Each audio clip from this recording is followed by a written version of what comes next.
When you're building your family with an egg donor, you think about a lot of things, right? Education, personality, physical traits, the list goes on. But today, we're going to dive into a factor that's absolutely crucial, but doesn't always get the spotlight it deserves: a donor's experience. Look, this is one of the biggest decisions you'll ever make. It's so personal, and it really forces you to ask yourself, what do I value most? Am I looking for the near certainty of a proven track record, or are other qualities more important to me? It's a huge question. So let's get into it. What do we even mean when we say an experienced donor?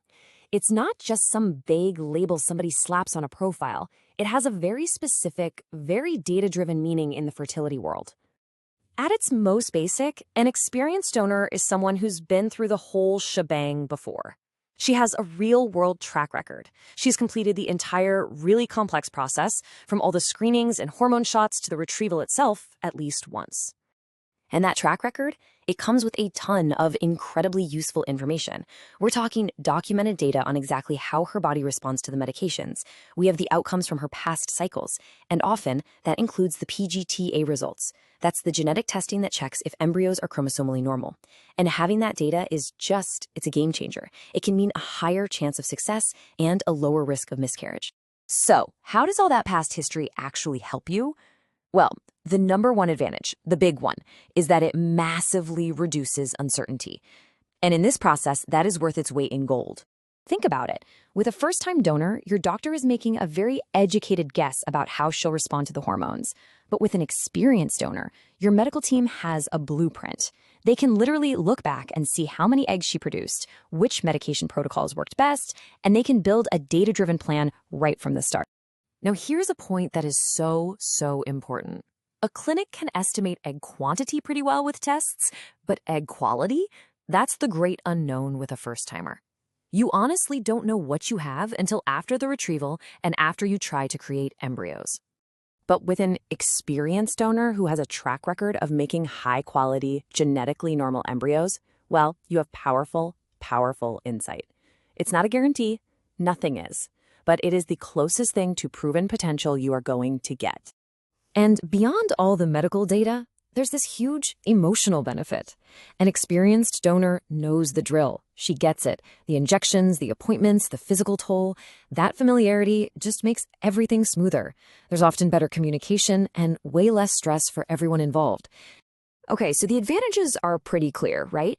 But choosing an experienced donor isn't a slam dunk. It comes with some real trade-offs. So let's flip the coin and look at the other side. And let's be real, the first thing most families have to think about is the cost. A proven history of success is a hugely valuable thing, and experienced donors are compensated for that. Their fees are significantly higher than what you'd see for a first-time donor. And just to put a number on it, for those top-tier donors, the ones whose past cycles were home runs, compensation can easily hit $50,000, and sometimes even more. You're paying a premium for that predictability. It makes sense. These donors are in super high demand, and for good reason. They also might take breaks between cycles to focus on their own lives, their careers, or just to recover. All of that means you might have to get in line and wait for the donor you're interested in. And finally, this is something you have to know. There's a limit to how many times a person can donate their eggs. And this isn't some arbitrary rule. It's a really important ethical and medical guideline that's there to protect the donor's long-term health.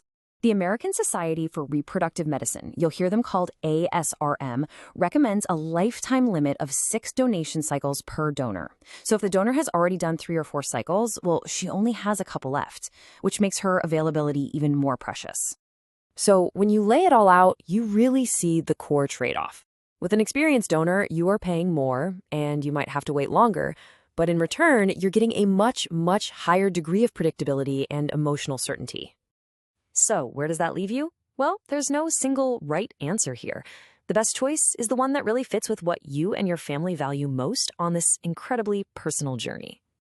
It's really an equation you have to solve for yourself. How much weight do you put on the confidence that comes with that proven track record? And how does that balance against your budget and your timeline? So I'll leave you with this to think about. Are you looking for the certainty of a known history?